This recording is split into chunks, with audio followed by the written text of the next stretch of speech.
Well, no matter the job, no matter the event covered, anybody who works in sports media has a story. And we're going to tell the story of Perry Eckhart today. He is, well, someone who wears a lot of hats with the Switch, but one of his titles is Director of Production Services. And we are going to tell his story, his career, his life journey here on the On to Something podcast. I'm Bryan Fenley with Fox Sports Radio, also working in broadcasting for Olympic sports. I wanted to start out here, Perry. First of all, I wanted to ask, did you paint that piece of artwork behind you? Yeah, of course I did. No, my wife, that is of Olvera Street in downtown LA. My wife's grandfather was the minister at the church there, back, I guess, in the 1950s, 1960s. And that's just something that's super sentimental to her family. You might not have the talent of the painting, but you have talents in many other places. One Sure. would have to be you as an organizer. What kind of organizer am I talking to in Perry Eckhart? Someone who's fairly OCD, uh, has been since I was a child. Yeah, I am OCD. No other way about it, but in a good way. Detailed notes, reminders on my phone, reminders on my computer. Just any way I can double check myself. The idea of missing something that I know I need to do is like nails on a chalkboard. So I will, like, the phone has got every reminder known to man just listed. I've also got them on the computer, and then my wife and I keep our like general schedule somewhere in the house where it has everything we have coming up. So both professionally and personally, just as many times as I can remind myself, the better. If I were to put on the shrink hat for a moment, your fear of forgetting something, Yeah. where did that come from? Yeah. So it's always been there, but it was heightened. When I moved here to LA from New York, my goal was to work in movies and TV, right? Ultimately, I wanted to be a producer on a sitcom or, a hour drama. And I worked at the BBC America, and the BBC did about 50,000 worldwide layoffs. And I was one of them. And it was nothing work-wise, but I had this thing in me where I cannot lose another job, right? This can never happen again, just because left to my own devices is just bad. And then I got married and had kids, and the kids, I thought to myself, like, they have no say over right now what their life is, right? In the sense of what's provided for them. So as a result, I just made it that I can't have anything screw up my children's livelihood. So as neurotic as that sounds, that's where it comes from. I needed to make sure they had everything they needed and were given the opportunities I was given. Along those lines, Perry, if I were to meet your wife and I were to ask her, what is Perry's best quality, what would she tell me? I would think it's the provider aspect, but not just the monetary, right? I think in terms of like making sure, the kids are fed. I like to do most of the cooking, right? Lunches are packed for school, making sure I get my daughters to, my older daughter to school. If they have an event at school or, they get little jobs in preschool, making sure she gets there in time for those things. Just kind of trying to take care of my family, right? In terms of, so that provider aspect of just making sure everyone is got what they need. How was your dad that provider for you, and how would you compare yourself to him? So both my mom and my dad, right? My dad worked as a stockbroker. So he was gone like 6 o'clock in the morning, came home around 5. So I didn't see him a ton during the day. But from just this simply from the financial aspect, stockbroker 80s was kind of lean. 90s were not. So in that regard, he gave me and my sister everything we could need. And then my mom was take us to school every day, make sure we were at all our events, sports. My sister danced. I played a little bit of everything. And then, after school, weekends, it was very much like, let's do everything as a family, right? So we had the same thing I'm trying to instill in my family. We had that growing. what is it that you're trying to teach your kids? I know they're what, 2 and 4 years old. Yeah. First Yeah. of all, I would love to see the way you interact with them. What is that like? And what are you trying to teach them, even at their So young ages? there's the good and the bad, right? So obviously we try to teach them the P's and, mind them their P's and Q's, right? Please is very important. Thank you is very important. But then there's those, so I'll interact with them in that regard where I'm playful, we're jumping on the couch, or, they like to play the monster game where I'm the monster. I have to jump. But then there's those moments where like, I'm realizing, why am I talking to my child as if she's an adult? Or, if she, so the idea of like, well, why would you do that, Violet? Why does that not make sense to you? And then I realized you're talking to a 4-year-old. Like, she has no idea like what you're trying to say here. So there's that yin and that yang of like, of trying to parent to the level, but also trying to instill something in them where they have their own kind of sensibilities, if that makes any sense, right? Like, so they understand general logic, which I don't know why I do that, but it just, in the moment, it makes sense. What makes sense in terms of being a dad, but then going back before that in your wedding day? And I want you to sort of paint the picture here, and how, if I'm at that wedding, I have a really good idea that your career in sports media is going to start to take off. Why is that? So a lot of people do hashtags for their weddings. My hashtag was Mr. and Mrs. Fox Sports. So I met my wife at Fox Sports West, now Bally's.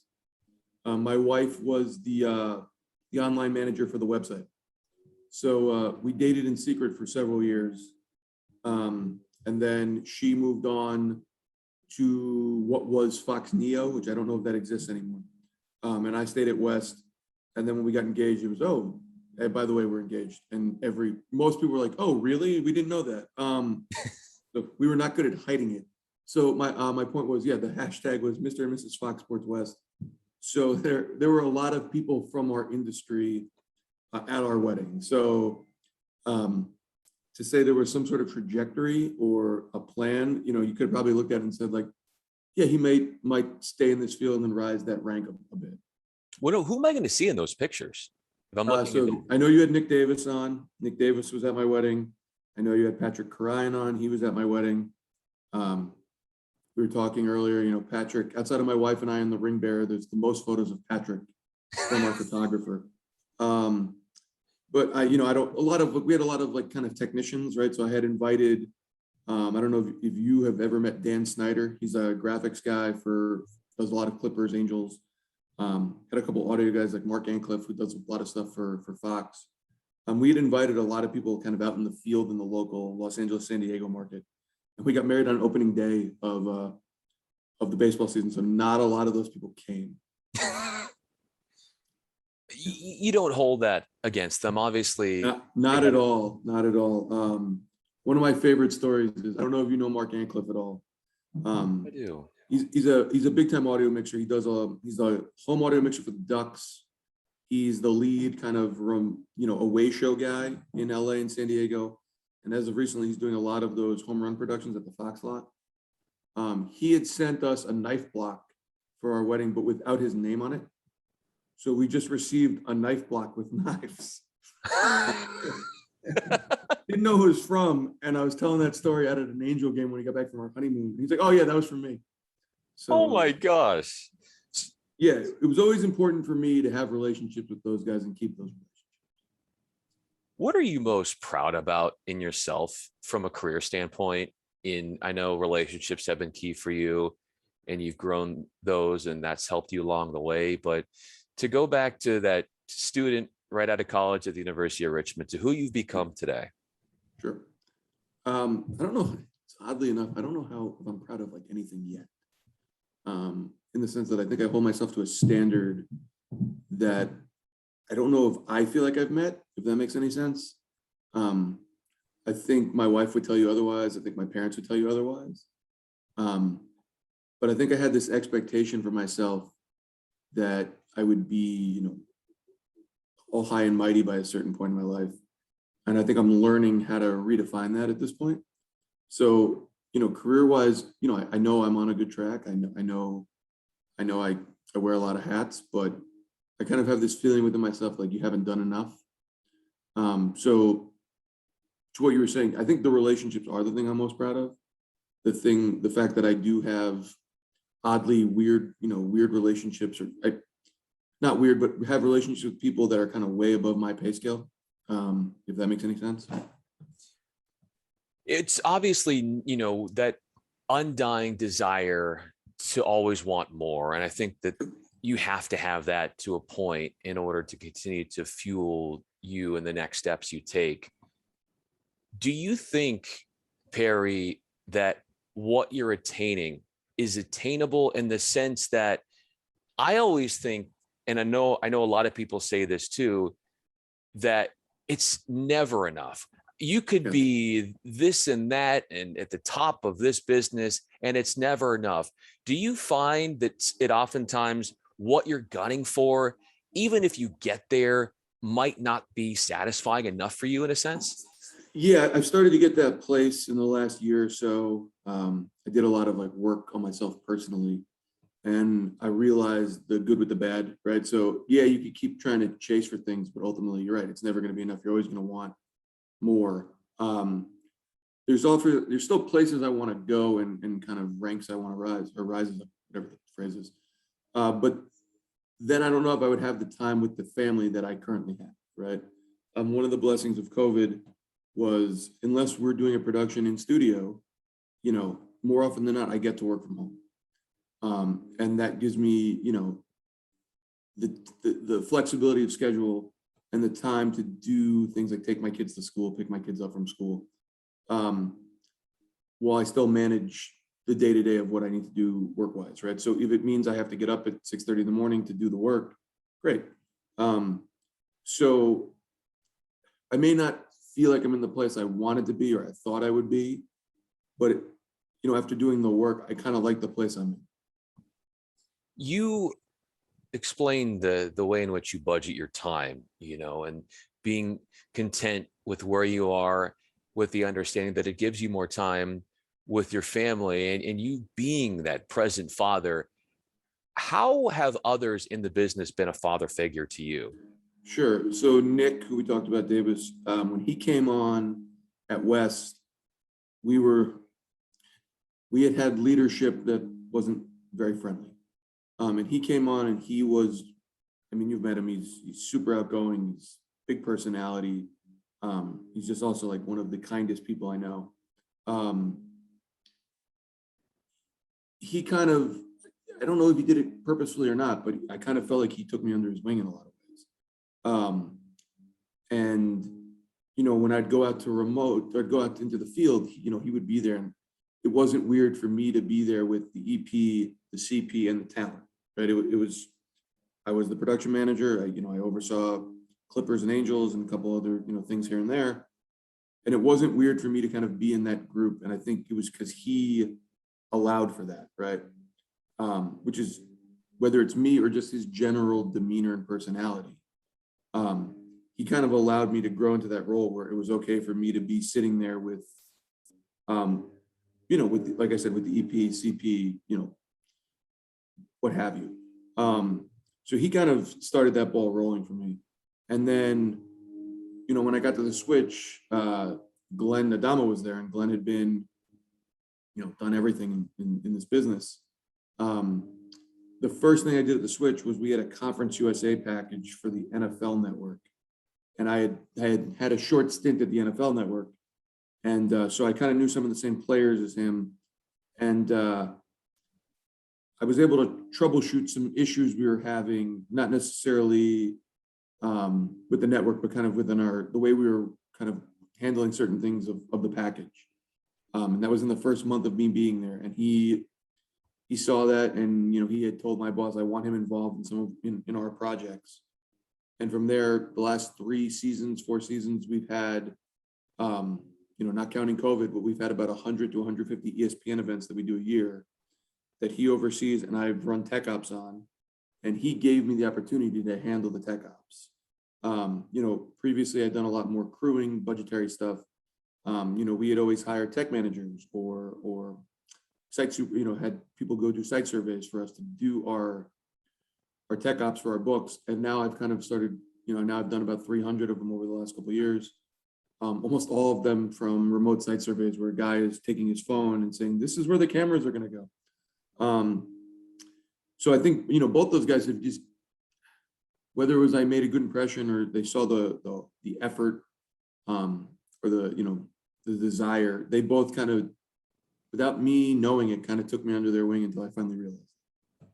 Perry, as I sort of wrap up this conversation, you brought up an underlying theme just right there of what I wanted people to know and to see about you. And that is, you mentioned guys and gals who have been those role models for you. You mentioned Glenn Adamo and Nick Davis. And I think at the bottom of all of this is they saw something in you, a talent that you might not at the time had seen in yourself, Sure. but they realized something, you caught on.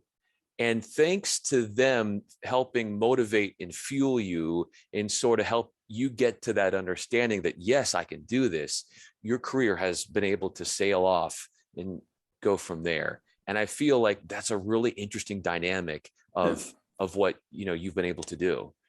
Yeah, I think to that point, it's a lot, like you said in the beginning, it's allowed me to wear a bunch of different hats.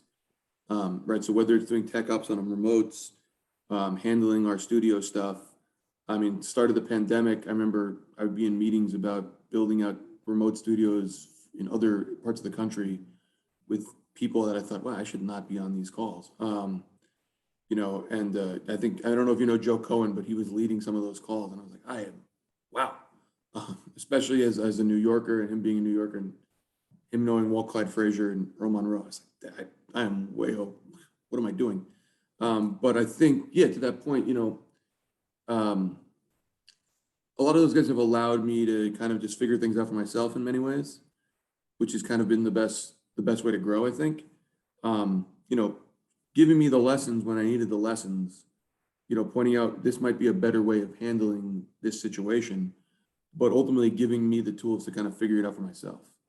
And I guess that's something I'd always be fairly grateful for. You're a perpetual problem solver. And the fact is you're very receptive and a good listener to those other people. So you use that advice, you use that direction, and you use it to your advantage. And there's a lot of people who have been behind you, and certainly I'm a support of you as well in your career. Perry Eckhart, I'm Bryan Fenley. This was really fun, man. I'm Likewise. sure this was a conversation you weren't sure where it was going, in the sense that we went a lot into the family, but yeah, I think people really do enjoy learning more about who you are behind the hard worker. I think the family is the driving force for me, right? So as important as the work is, and it's incredibly important, like I'm doing it for them. Trust me, if I could retire now, I would retire now. You're right. I don't know if I expected it to be much more business oriented, but I guess it all comes full circle.